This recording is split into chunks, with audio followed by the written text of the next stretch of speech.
चलिए आज हम चर्चा करेंगे एक्सरसाइज 7D समाकलन की है। पिछले एक्सरसाइज में हम अध्ययन कर चुके हैं प्रतिस्थापन विधि। प्रतिस्थापन विधि में होता क्या है कि हमने बताया था कि पूरे क्वेश्चन में आपको कहीं एक ऐसी चीज देखेगी जो किसी का अवकलन लिखा होगा। आपको बस उसी को ढूंढना है कि क्या आसानी से मिल जाए जिसका अवकलन करने पर वहां पर छिपी कोई चीज आसानी से हट जाए और हमारा एक नया सूत्र बन जाए। इस एक्सरसाइज में हमें यही करना है। जैसे क्वेश्चन लिखा हुआ है एक्स क्यूब कॉस एक्स की पावर 4 dx। तो आपको दिख रहा है कि देखिए जो ज्यादा घात है हमेशा उसी को टी मानते हैं, क्योंकि अवकलन के बाद घात हमेशा घटती है, याद रखना। तो हमेशा क्या होगा, जैसे एक्स की पावर 4 लिखा है, एक्स क्यूब लिखा, अब आप ये समझे किसको टी माने, तो हमेशा अधिक घात वाले को मानेंगे, तो अवकलन करने पर कम घात अपने आप हट जाएगी। और दोनों में अंतर हमेशा देखना कि एक ही का अंतर होगा। बहुत ज्यादा है तो वो किसी का होल स्क्वायर होल क्यूब बनाकर भी आसानी से एक घात ही कम करना होता है। चलिए ध्यान दीजिए। तो अगर हम मान ले एक्स की पावर 4 बराबर टी, तो अवकलन क्या हो जाएगा, 4x क्यूब बराबर D T upon D x. यहां से हम वैल्यू निकालेंगे किसकी, देखिए हमारे पास क्या क्या रिप्लेस हो सकता है, एक्स क्यूब डी एक्स।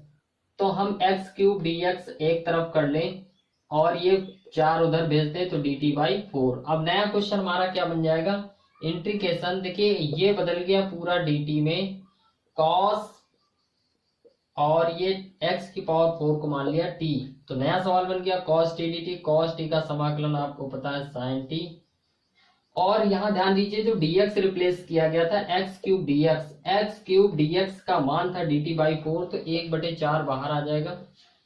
इसका समाकलन हो गया sin t plus c, t का मान रख दिया जाए 1/4 sin x की पावर 4 प्लस c, यही आपका हो जाएगा आंसर। तो समझ में आ रहा है ना। चलिए एक क्वेश्चन और देख लेते हैं इसी तरीके का।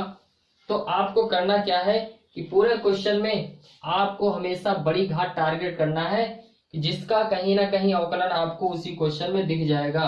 4x cube plus 8 square plus x की पावर 4 dx, जैसा ये क्वेश्चन दिया हुआ है इसी तरीके का है। तो देख रहे हैं कि ऊपर कितनी घात दी हुई है, 3 घात। जब ऊपर 3 घात दी हुई है तो नीचे हमारे पास 4 घात अपने आप दिख रही है, तो 4 घात वाले को मानेंगे। देखिए अब केवल इसको मानने से हमारा फार्मूला नहीं बन रहा है, तो इसके लिए हम क्या करेंगे, पूरे को मान लेंगे। तो माना 8 स्क्वायर प्लस एक्स की पावर 4 बराबर टी, तो इसका अवकलन 0 हो जाएगा, ये हो जाएगा 4x क्यूब dx बराबर dt। डायरेक्ट हमने 75 कर लिया, तो यहां से देखिए 4x क्यूब dx पूरा मिल रहा है, इसकी जगह पे क्या लिख देंगे, dt। तो इंटीग्रेशन हो गया ये dt अपान ये पूरा बन गया t। समाकलन आसानी से हो जाएगा, 1/t का हो जाएगा log t प्लस c, मान रख देंगे। t का मान है 8 का स्क्वायर हम डायरेक्ट लिख सकते हैं 16 प्लस एक्स की घात 4 प्लस। चलिए मैं एक ही तरह के क्वेश्चन कवर करेंगे। यहाँ देखिए सारे क्वेश्चन हमने लिख दिया है। अब इस तरह के क्वेश्चन में हमने बताया कि अब जो पीछे आप पढ़ चुके हैं प्रतिस्थापन से वही करना है। करना क्या है, क्वेश्चन में आप एक एक क्वेश्चन देखेंगे तो कुछ क्वेश्चन में ऐसा लिखा होगा जिसकी घात कम है, वो किसी ना किसी का अवकलन होगा। अगर नहीं है तो हम उसको बना लेंगे किसी का अवकलन। ध्यान दीजिए जैसे पहला ही क्वेश्चन दिख रहा है कि nx power n minus cos x power n, तो दिख रहा है कि nx की पावर n माइनस 1 किसी का अवकलन है। किसका अवकलन है, x की पावर n का। तो किसको टी मान लेंगे, x की पावर n को टी मान लेंगे। इसका अवकलन करोगे तो ऑलरेडी nx की पावर n माइनस 1 बराबर dt अपान dx आ जाएगा, यानी यहां से nx की पावर n माइनस 1 dx बराबर dt बदल जाएगा और आपका हो जाएगा इंटीग्रेशन cos t dt। आप रख के हल कर लीजिए, आसानी से हो जाएगा। इसी तरीके से इसमें देखिए किसको टी मानेंगे, बस फर्क इतना है किसको टी मानना है। बाकी सारे सवाल आप पीछे लगा चुके हैं, उसी तरीके से लगेंगे। तो यहाँ देखिए एक घात दिख रही, तो नीचे कितनी बननी चाहिए, 2 घात। तो x की घात 4 को हम क्या लिख लेंगे, एक्स स्क्वायर का होल स्क्वायर। जैसे ही एक्स स्क्वायर का होल स्क्वायर लिखेंगे तो इस एक्स स्क्वायर का होल स्क्वायर जब लिखेंगे तो एक्स स्क्वायर को क्या मान लेंगे, टी। अवकलन क्या आ जाएगा इसका, 2x। तो यहाँ से x dx हट जाएगा और जो 2 बचेगा भाग में चला जाएगा, तो 2 नियतांक बाहर आ जाए, कोई फर्क नहीं पड़ेगा। बन जाएगा dt अपान 2, यानी 1/2 integration dt 1/√1 minus T square. Sine inverse T का सूत्र बन जाएगा, आसानी से हल हो जाएगा। इसी तरीके यहाँ से x की घात 4 को एक्स स्क्वायर का होल स्क्वायर बना लेंगे और एक्स स्क्वायर को टी मान लेंगे तो एक्स डी एक्स हट जाएगा, आपका सवाल बन जाएगा tan इनवर्स टी का। इसी तरह इसमें देखिए ऊपर 2 घात है तो नीचे 3 वाला मिलना चाहिए, तो 3 घात मिल रही, लेकिन यहाँ से कोई सूत्र नहीं बन रहा, इसलिए हम पूरे को टी मानेंगे, यानी 2 + 3x का होल क्यूब पूरे को टी मान लेंगे। अवकलन करोगे तो यहाँ से एक्स स्क्वायर dx का मान निकाल दो, बाकी पक्षांतर कर दो, वही dt में बदल जाएगा, आपका अवकलन हो जाएगा। इसी तरह इसमें देखिए यहाँ लिखा 3 घात, तो यहाँ 4 घात अपने आप बनाया, तो 4 - x की घात 4, 4 - x की घात 4 पूरे को टी मान लोगे, आसानी से अवकलन हो जाएगा। देखिए यहाँ पर √x लिखा हुआ है, यहाँ x की घात -1/2, x की घात -1/2 का मतलब है कि 1/√x, ठीक है। तो यहाँ से √x को आप t मान लोगे तो तुरंत √x का अवकलन होता है 1/2√x, जानते हैं, तो 1/√x dx अपने आप dt में बदल जाएगा, यानी हमें √x को t मानना है, आपका आसानी से अवकलन हो जाएगा। यहाँ से देखिए cot x का अवकलन क्या log sin x होता है, नहीं होता है, यानी अब log sin x को हम t मान लेंगे, तो log sin x का अवकलन cot x होता है, log sin x को क्या मानोगे, t मान लोगे, आसानी से आपका सवाल लग जाएगा। यहाँ देखिए ऊपर 1 घात दिख रहे तो कितनी बननी चाहिए, 2 घात, यानी एक्स स्क्वायर दिख रहा है, तो एक्स स्क्वायर को हम टी मान लेंगे, जैसे एक्स स्क्वायर को केवल टी मानेंगे तो इसका 2x dx dt में बदल जाएगा, और e की पावर t बन जाएगा, ऊपर लेके जाओगे e की घात -t, e की घात -t का समाकलन e की घात -t ही होता है, आप जानते हैं। चलिए अगला क्वेश्चन देख लेते हैं, हम थोड़ा सा इसको हिंट में देते थे, और इस क्वेश्चन को देख लिया जाए। लिखा है x,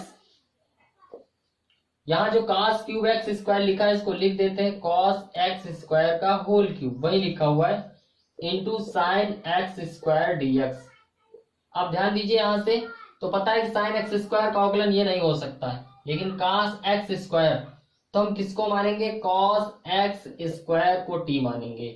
जैसे इसको t मानेंगे तो ध्यान दीजिए इसका अवकलन क्या हो जाएगा, cos x स्क्वायर का हो जाएगा sin x square, x square का फिर से करेंगे 2x बराबर t का आप जानते हैं dt/dx हो जाएगा। अब हमें किसकी किसकी जरूरत है, देखिए x sin x square dx, ये सारी चीजें मिल रही हैं, तो x sin x स्क्वायर और dx को इधर ले आते हैं, तो x sin x square dx बराबर dt, अब यहाँ 2 एक्स्ट्रा बचा है, इसको यहाँ भेज दे dt/2, तो नया सवाल बन जाएगा इंटीग्रेशन, ये सब पूरा बदल गया, तो 1/2 dt, और ये इसको माना गया t, तो ये हो जाएगा t³ dt, आसानी सवाल बन जाएगा, t की पावर 4/4, 1/2 पहले से चल रहा है, तो ये हो जाएगा प्लस c 1/8, t का मान आप रख देंगे cos x स्क्वायर पूरे घात 4 प्लस c, ये आपका आंसर हो जाएगा। इसी तरीके से अगला क्वेश्चन और देख लीजिए, जहां जो लिखा हुआ है अभी इंट में लिखा हुआ है, आपका क्वेश्चन है e की power x into 1 plus x cos x square x e की पावर x, तो आप x e की पावर x को t मान लीजिए।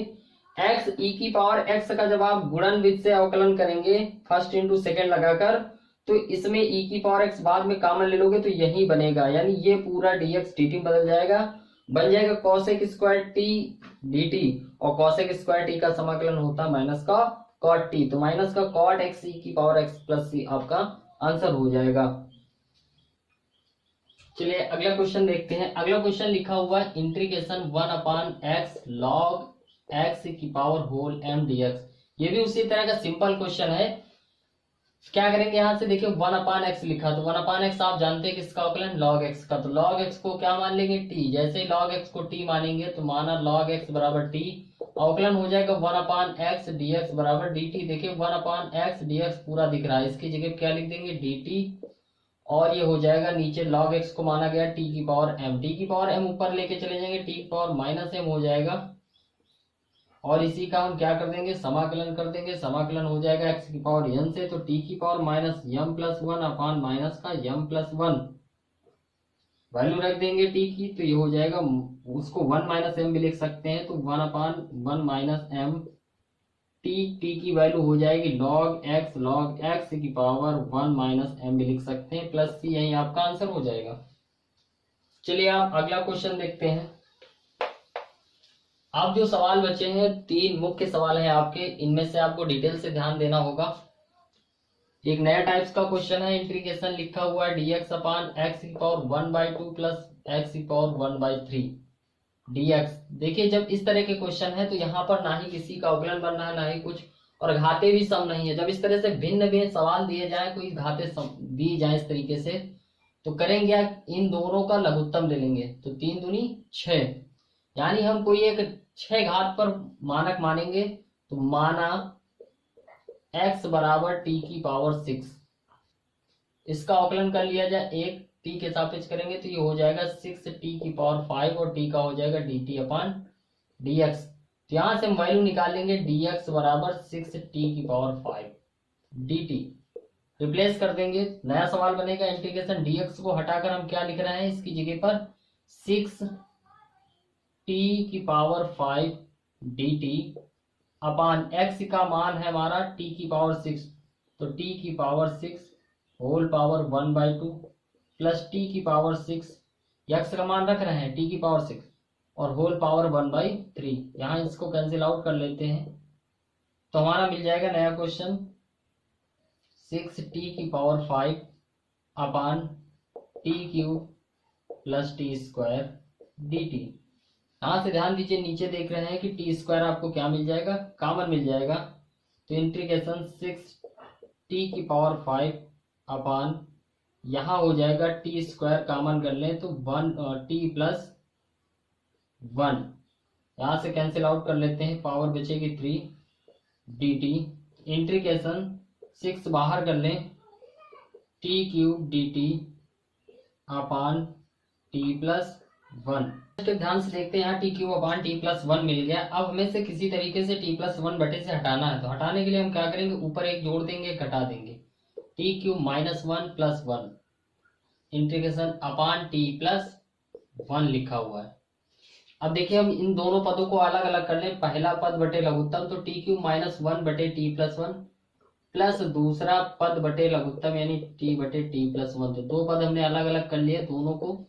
अब यहाँ इसको हम एक क्यूब लिख सकते हैं, तो ए क्यूब माइनस बी क्यूब का फार्मूला, तो एक ब्रैकेट में ए प्लस बी और एक ब्रैकेट में a square plus B square minus a b बटे लिखा हुआ t plus 1 integration d t plus integration 1 upon t plus 1 d T.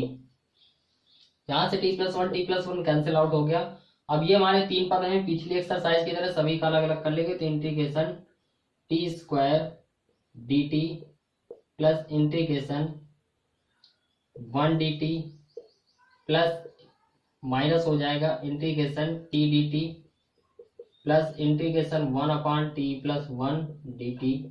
एक चीज भूल रहे हैं पीछे से, ये जो 6 चल रहा था, यहाँ 6 लगा हुआ है, यहाँ 6 लगा हुआ है, यहाँ 6 हो जाएगा, यहाँ भी 6 हो जाएगा, यहाँ भी 6 है सभी के मल्टीप्लाई में, तो सभी के मल्टीप्लाई में 6 हो जाएगा। चलिए अब समाकलन करते हैं, तो यहाँ हो जाएगा टी स्क्वायर का समाकलन हो जाएगा टी क्यूब बाई 3 इंटू 6 लिखा हुआ है प्लस 6 इंटू इसका हो जाएगा T minus 6 T square by 2 plus 6 1 upon 1 plus x हो जाएगा लॉग एक्स, तो लॉग 1 प्लस टी प्लस सी। अब ध्यान दीजिए, हमारा जो क्वेश्चन शुरुआत हुआ था वो एक्स के पद में था, लेकिन हमारा आंसर किस में आ रहा है, टी के फॉर्म में, यानी टी को हम रिप्लेस करेंगे वापस एक्स के रूप में। तो ध्यान दीजिए यहां पर जो लिखा हुआ है, तो हम क्या करेंगे कि जितना भी लिखा हुआ है हम इसको एक्स के रूप में चेंज करेंगे, तो यहां से 3 दूनी 6, तो बन गया 2t क्यूब, ये हो गया प्लस 6t माइनस का हो गया 3t स्क्वायर और plus 6 log 1 plus t plus c. ध्यान दीजिए यहाँ x बराबर क्या था, t की पावर 6, तो यहां से निकाल लें t इज इक्वल टू हो जाएगा t is equal to x की power 1/6, t is equal to x की पावर 1/6 रख दिया जाए, 2 इंटू टी की जगह पर रख रहे हैं x की पावर 1/6 का होल क्यूब प्लस 6 टी की जगह पे हो जाए x पावर 1/6 माइनस 3 x की power 1/6 whole square plus 6 1 log 1 plus x power 1/6 plus c। इसी को और हल कर लेते हैं, फाइनली यही आपका आंसर हो जाएगा, बस शॉर्ट कर लिया जाए, 2x पावर ये हो जाएगा 1/2 प्लस 6x की पावर 1/6 माइनस 3x की power 1/2 3 plus 6 log 1 plus x की पावर 1/6 प्लस सी, यही आपका फाइनल आंसर हो जाएगा। चलिए अगला क्वेश्चन देखते हैं। लिखा हुआ इंटीग्रेशन ई की पावर 5 log x माइनस ई की पावर 4 log x अपॉन ई की पावर 3 log x माइनस ई की पावर 2 log x। देखिए हम करेंगे क्या, इंटीग्रेशन इसको हम लिख सकते हैं, देखिए n log m फार्मूला लिखा है, तो n log m की घात n का होता है तो हम इसको लिख सकते हैं log x की पावर 5। इसी तरीके से e की पावर इसको हम लिख सकते हैं log x की पावर 4 अपान e की power log x cube minus e की पावर log x स्क्वायर। ये n log m की घात n का फार्मूला हो गया। अगला स्टेप हमने आपको पिछले एक्सरसाइज में एक फार्मूला बताया था, e की power log theta is equal to theta. ये सूत्र होता है e की पावर log थीटा बराबर थीटा, तो यहाँ अप्लाई कर देंगे तो e की पावर log थीटा बराबर थीटा की जगह पे क्या लिखा हुआ है, x की पावर 5, इसमें x की power 4, x cube x square इस तरह, तो इसकी वैल्यू हो जाएगी x की पावर 5 माइनस x की पावर 4 अपान यहाँ हो जाएगा x cube minus x square. यहाँ से हम कॉमन कर लेंगे, सीधा x ऊपर x की घात सीधा 4 कॉमन कर लिया जाए तो x की घात 4 कॉमन कर लेंगे तो यहाँ बचेगा x माइनस 1, नीचे x स्क्वायर कॉमन कर लिया जाए तो ब्रैकेट बचेगा x माइनस 1, x माइनस 1 से x minus 1 cancel out, x square से यहाँ हो जाएगा x स्क्वायर। फाइनली आपको बचा x square dx, x square dx का समाकलन हो जाएगा x क्यूब बाई 3 प्लस सी, यही आपका। चलिए अगला क्वेश्चन देखते हैं। लिखा हुआ है इंटीग्रेशन x पावर 4 प्लस 1 अपान x पावर 6 प्लस 1 dx। देखिए ये भी एक ट्रिकी क्वेश्चन है, हम यहाँ लिख लेते हैं इसको x की पावर 4 प्लस 1 अपान, इसको लिख सकते हैं x क्यूब का x स्क्वायर का होल क्यूब प्लस 1 को हम 1 क्यूब लिख सकते हैं इंटीग्रेशन dx। ध्यान दीजिए अगला स्टेप, x की पावर 4 प्लस 1 अपान ए क्यूब प्लस बी क्यूब का फार्मूला अगर खोल लिया जाए तो एक ब्रैकेट में हो जाएगा a प्लस बी और एक ब्रैकेट में a square plus B square minus का ए बी।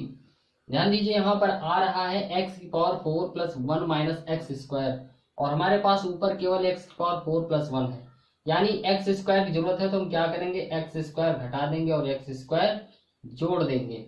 तो यहाँ से हमारा देखिए अब इतना एक पद बना लिया जाए, इसको दूसरा पद बना लिया जाए। ये ऑलरेडी देखिए क्या लिखा हुआ है, ये पूरा x की पावर 6 प्लस 1 ही लिखा हुआ, जरूरत पड़े तो हम इसको लिख सकते हैं वापस। तो पहला पद बटे लघुत्तम कर लिया जाए तो x की power 4 plus 1 minus x square upon x square plus 1 into x की power 4 plus 1 minus x square dx। ये पहला पद हो गया, धन दूसरा पद बटे लघुत्तम तो एक्स स्क्वायर बटे, देखिए इसको हमें जरूरत नहीं, यहाँ कोई कुछ कट नहीं रहा तो हम इसको वापस लिख सकते हैं एक्स की पावर 6 प्लस 1, देखिए वही लिखा उसी का फैक्टर ही लिखा था, इसको हम लिख सकते हैं। ठीक है, अब ध्यान दीजिए यहाँ से ये पूरा कैंसिल आउट हो जाएगा, यहाँ बचेगा इंटीग्रेशन 1 अपान 1 प्लस एक्स स्क्वायर dx। देखिए यहाँ पर 2 घात है, नीचे हमें कितनी घात चाहिए, 3 घात बनाने के लिए हम इसको लिख सकते हैं x square upon x cube का whole square plus 1 integration dx। अब आसानी से हमारा समाकलन हो जाएगा, तो यहां से हम लिखेंगे इंटीग्रेशन 1 अपान 1 प्लस एक्स स्क्वायर dx, इसको लिखा रहने दें, इसका समाकलन लास्ट में कर लेंगे प्लस, यहां ध्यान दीजिए इसमें हम एक्स क्यूब को क्या मान लेंगे, t, तो एक्स क्यूब बराबर t मान लेंगे तो इसका अवकलन हो जाएगा 3x स्क्वायर dx बराबर dt। हमें यहाँ जरूरत है एक्स स्क्वायर dx, तो एक्स स्क्वायर dx बराबर हो जाएगा dt बाई 3, तो 1/3 हो गया, dx स्क्वायर dx की वैल्यू हो गई 1/3 dt इंटीग्रेशन 1 अपान, और इसको हम लिख सकते हैं 1 प्लस टी स्क्वायर, आसानी से समाकलन हो जाएगा। अब ये बन गया tan इनवर्स x प्लस 1 अपान 3 tan इनवर्स t का हो गया प्लस c। अब यहां से इसका t का मान रख दिया जाए तो tan इनवर्स x प्लस 1 अपान 3 tan इनवर्स t की वैल्यू है x³ प्लस c, यही आपका आंसर हो जाएगा। तो ये रही आपकी एक्सरसाइज 3D। अब इसमें से जो भी क्वेश्चन आपका बचा हो शेष वो आप हल कर लेंगे, जो भी ना लगे आप उसको दोबारा पूछ सकते हैं। ठीक है।